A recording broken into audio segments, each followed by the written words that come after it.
Agora, um ponto que é específico, né, aí das farmácias e que a gente precisa dominar, precisa compreender, é a questão do crédito outorgado. Uma figura aí bem irmão gêmeo, né, dos créditos presumidos, né, do ICMS. A figura do crédito outorgado.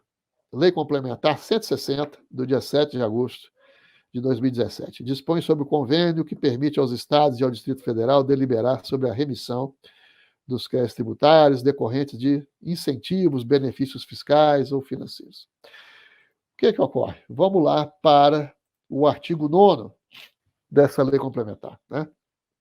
Que altera a redação do artigo 30 da Lei 12.973, de 2014, dizendo o seguinte: os incentivos e os benefícios fiscais ou financeiros físicos relativos ao imposto previsto no inciso 2, né, do caput do artigo 155 da Constituição, são considerados subvenções para investimento vedada a exigência de outros requisitos ou condições não previstos neste artigo. Certo? E o parágrafo 5º dispondo que o disposto no parágrafo 4º desse artigo aplica-se, inclusive, aos processos administrativos e judiciais ainda não definitivamente julgados. Então, vamos traduzir isso aí, o que isso significa. Existe uma série de medicamentos que recebem incentivos, né? Recebem aí incentivos fiscais, né, no que tange ao ICMS, porque o imposto previsto no inciso 2, artigo 155 da Constituição Federal é o ICMS. Então, existe uma série de medicamentos que tem uma tributação incentivada, né?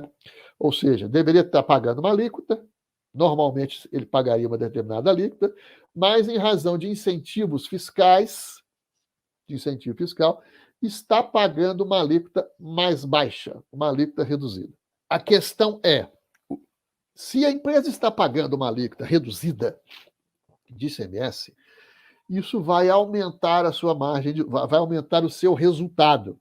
Se ela paga um ICMS menor, ela vai ter um resultado, um lucro maior, melhor. Isso é uma coisa assim, evidente, né? Quanto mais baixa for a sua despesa tributária, só vai aumentar a lucratividade da empresa, correto? E se vai aumentar o resultado da empresa, se esse resultado será maior em decorrência de um ICMS mais baixo, aí vem a questão: esse aumento de resultado será tributável pelo IRPJ, pelo Imposto de Renda da Pessoa Jurídica, né? E pela contribuição social sobre o lucro líquido? Aqui já é um trabalho para empresas maiores, de maior porte, lucro real, etc.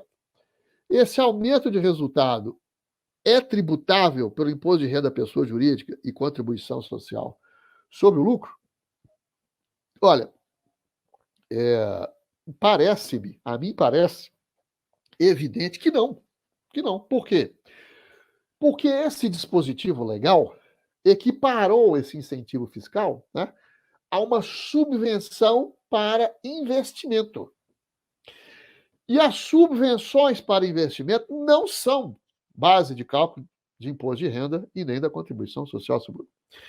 Então, o que o fisco precisa aqui aprender a fazer, quer dizer, ele sabe muito bem, mas finge que não sabe. Ele dá uma de bobo, de desentendido. É uma distinção conceitual da contabilidade, né, dos conceitos contábeis, a distinção que existe entre subvenção de custeio e subvenção para investimento, que são conceitos contábeis diferentes, né? Vamos ver qual é essa distinção, essa diferença? O que é subvenção para custeio? É a transferência de recursos para uma pessoa jurídica com a finalidade de auxiliá-la a fazer face ao conjunto de suas despesas. Estou tirando esse conceito da obra de Roberto Quiroga Mosqueira e Alexandre Brodel, né? Uma maravilhosa coleção da editora Dialética, Controvérsias Jurídico-Contábeis, Aproximações e Distanciamentos, terceiro volume.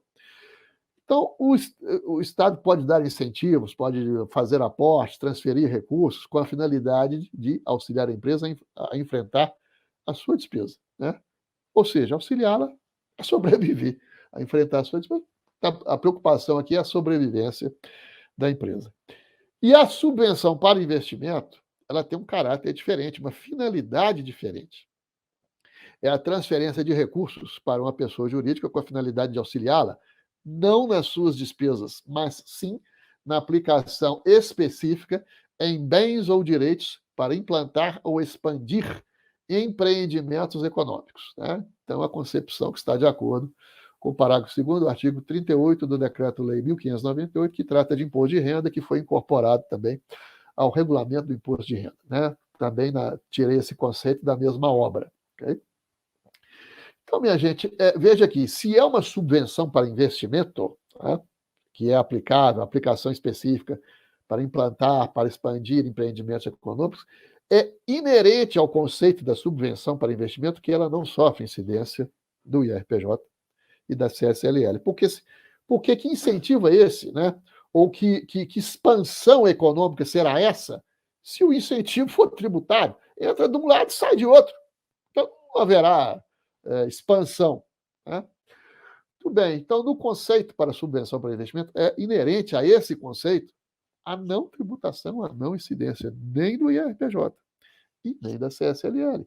E em muitos casos, né, em muitas situações, essa oferta à tributação, essa incidência foi feita, tá? Foi praticada, foi levada a efeito pelas contabilidades, quando não deveria ter sido feita.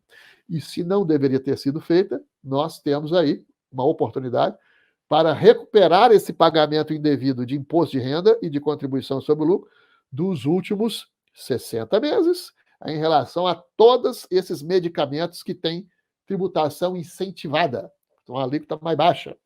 Né? Então, isso pode dar um excelente resultado, sempre dependendo, é claro, do nível de faturamento da empresa. E como que a gente faz isso? Ou como que a gente deve fazer isso? Né? Eu faria, o que eu faria? Né? Eu faria essa recuperação administrativamente. Tranquilo. Eu acho que é uma situação tranquila. Né? Por quê? Mas a Receita Federal ela não concorda, ela não admite, ela acha que essa não incidência do IRPJ, da CSLL, está subordinada a uma série de requisitos e coloca todos os empecilhos possíveis, né, para essa não incidência, etc. E tal. Então, existe aqui, e aí nós temos que conversar com o cliente, conversar para verificar qual é o perfil dele, mais conservador ou mais arrojado. Tal.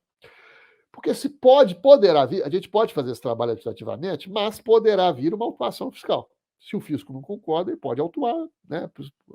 Então, existe uma possibilidade de haver uma autuação fiscal aqui nessa matéria. E uma grande possibilidade enorme de essa autuação fiscal ser derrubada, porque esse assunto do CARF ele é pacífico, ele tem uma jurisprudência forte. Né? O conceito de subvenção para investimento ele é muito bem trabalhado no CARF, se não há incidência do IRPJ. E é um conceito, é uma conceituação que não é bem conhecida pelo Poder Judiciário. Então, assim, eu faria essa recuperação pelo caminho administrativo. Só que o cliente pode ter medo, o cliente pode ter receio, né? Mas existe uma possibilidade de a gente perder no CARF? Claro que sim, existe. A possibilidade disso acontecer, eu penso que é pouco provável, mas pode acontecer. Né? E quando a gente fala, porque a gente não pode garantir, advogado não pode garantir resultado, isso não existe na advocacia. E quando a gente fala que pode acontecer, ainda que a possibilidade seja remota, mas pode, né? Isso acende um certo medo no cliente. Fala, não, então eu vou preferir discutir isso judicialmente, para eu ter mais segurança e tal. Podemos discutir judicialmente? Podemos, mas eu penso que a chance de vitória no judiciário muito menor. Muito menor. Né? No CARF, a gente tem uma chance muito maior de vitória nesse assunto.